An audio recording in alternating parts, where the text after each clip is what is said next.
Hej. Som I kan se her, så den passer over her, kan man sige.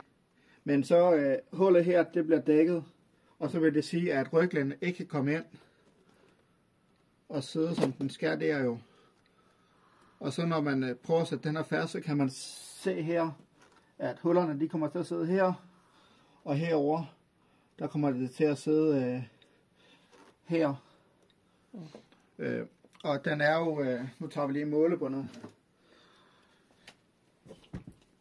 Herover der er den cirka 17 cm. 17,5.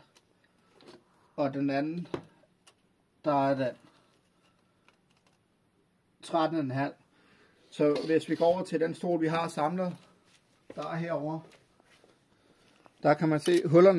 Det ene hul, det sidder der. Og der er der 11 cm, og så er der nok 1 cm ud til, så det svarer til 12 cm. Og så i den anden side, der kan man bedre måle det, for der kan den sidde fast. Nu skal jeg lige have fat. Og der svarer den også til 14,5. Så problemet er, at hullerne, de sidder for langt væk, i forhold til, at man ikke kan få ryglænet ind og sidde.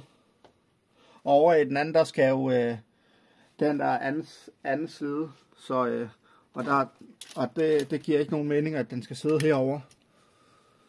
Fordi herover, hvis man sætter den sådan her, den kan ikke komme ind i hullet.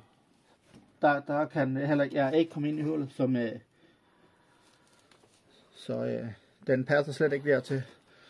Så den skal sidde herover, jo. Og sætter vi den lige i.